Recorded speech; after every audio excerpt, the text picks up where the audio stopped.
On today's episode of Katie Makes Stuff, let's make a leather mini tote. For this project, you're going to need some leather, cutting board, knife, mallet, wax thread, stitching punch, blunt needles, some strap material, a ruler, and a pen. After you pick up a basic leather sewing kit from Amazon and a cheap side of leather from any of the retailers linked below, trace out the pattern with something sharp. I use a pen because I like living dangerously. If you cover your eyes, the leather will magically cut itself out, and you're ready to mark your stitching holes. Here's a fun montage of me making all kinds of marks on the backside of this leather. Enjoy!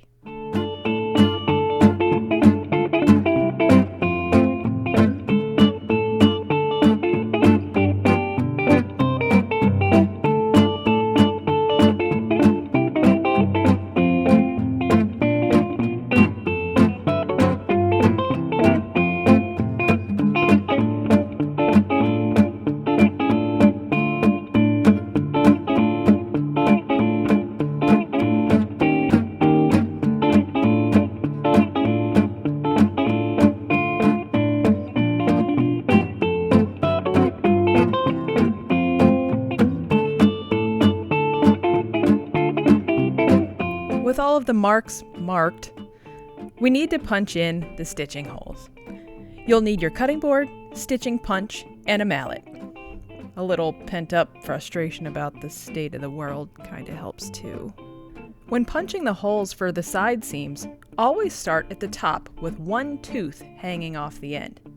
You always want to place the first tooth of the punch in the last hole as you move down the marked lines. You can then dazzle your friends with impeccably straight stitching in a weird flex that nobody really cares about. Okay, moving on.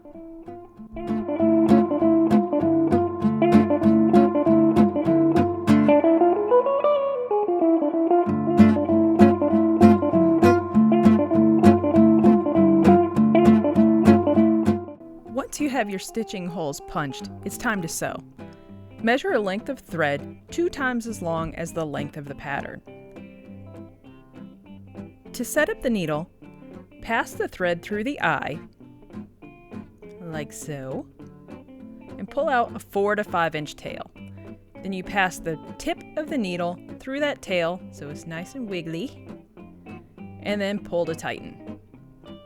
You should have a needle at each end of the thread. For the first side seam, I like to start at the top and work my way down, but ultimately, it doesn't really matter what direction you go, both in this project and in life. The method we're trying to use here is called saddle stitching, but as I'm recording this, I'm realizing how difficult it is to explain how to do saddle stitching without explicit illustrations. Not dirty explicit, just well spelled out explicit. Never mind. Essentially, your top thread would go down through the second set of holes, and your bottom thread would come up through the second set of holes. And your new top thread would then go down through the third set of holes, and your new bottom thread would come up through the third set of holes. Is that clear as mud? I'm sure it's easily followed. Anyway, here's a nice montage of me stitching.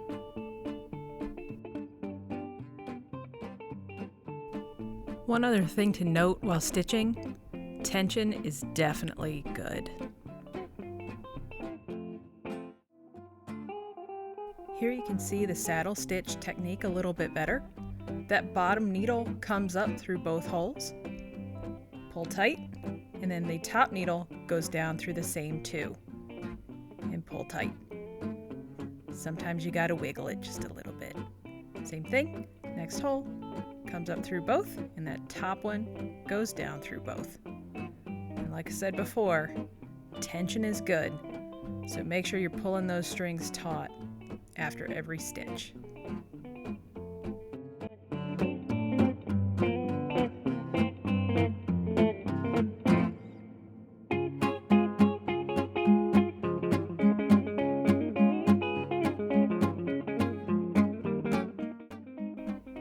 When you get to the end, back stitch a couple of times, and you can see I'm taking that top thread and I'm going up one stitch. Again, sometimes you gotta wiggle, pulling tight. And then I'm bringing it back and then pulling tight again. Cut them nice and short, maybe 1/8 of an inch. Set them on fire and smash it flat. What you're looking to do is melt those threads so that they don't come out.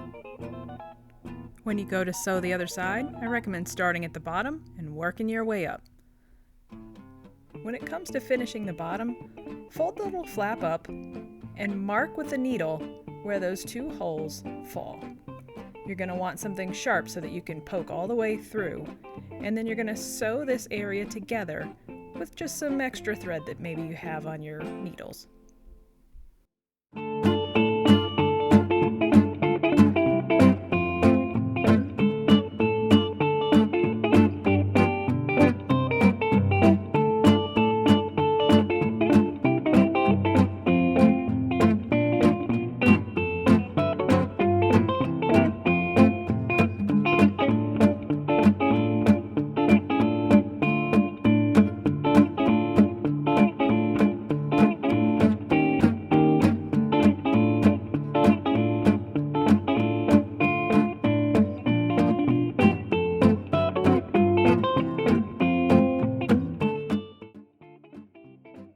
Once you have those bottom flaps sewed up, you're going to do the same thing we've done before. Cut the strings short, light them on fire, and melt them a little bit. And then the bottoms will be done. Okay, got a nice little bag. Very, very simple. Show you the seams. Bottom. Same thing with the other side. So one thing you'll notice is that if you don't pull while you are stitching, your seams are going to be kind of uneven. Didn't do so well on this side. Kind of looks a little uneven. But, so if you apply some tension while you're stitching, then they turn out looking a little more even and crisp. It doesn't really matter either way. It'll still be plenty secure. A little bit of tension will help a lot. So the next step is going to be putting the handles on. So what I have for my strap, found this nylon webbing. You could use a nylon belt or a cotton webbed belt as well to do a shoulder strap. This is just enough to be a crossbody. If you wanted to do small handles where you just hold it like a little teeny purse, you can do that too. Grace, stop. They're just children. It's just children. What's wrong? Hey, what's the matter? Thank you.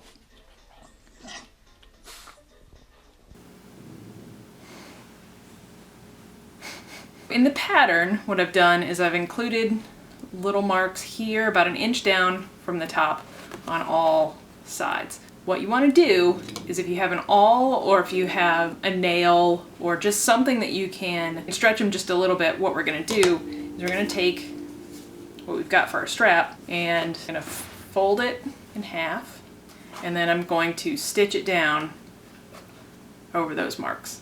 The needle that you have, the waxed thread, is more than enough to keep this in place. So that'll be the next step, and then we'll be pretty much done. This is a pretty simple one-day make. All right, let's go.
here it is. The final reveal. Look at how cute this is. It's small, it's perfect. It's perfect for a phone and maybe a wallet, some chapstick. It's lightweight. It's not a zipper top. Zippers are the devil, and I hate doing zippers. It's so nice. When I got started in leatherwork, I wanted simple projects that had immediate payoff. And that's what this is. This is small. You can do this in a day. It doesn't cost a whole lot of money. Even to get the tools, it doesn't cost a whole lot to get started. And this is something that you can do pretty easily.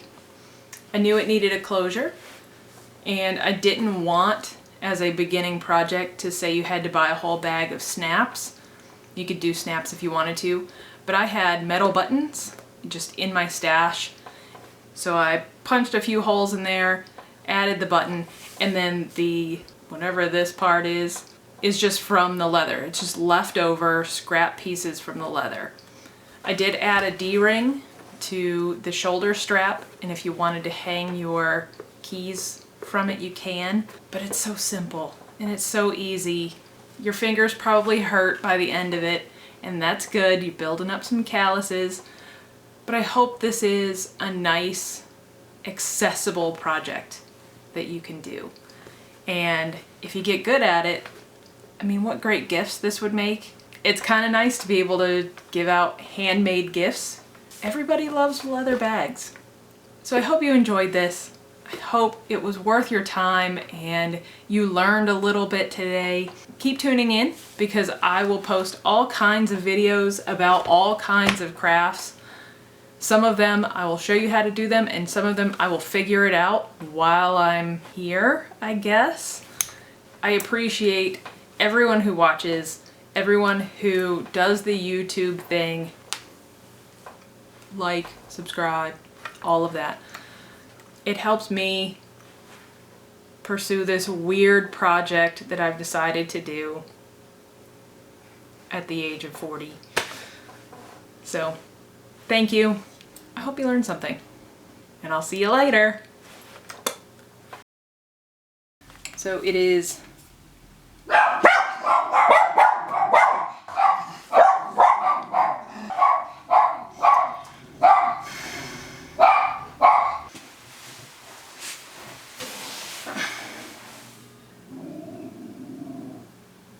are kids outside. And Grace doesn't like kids. Sorry, kids. Ugh.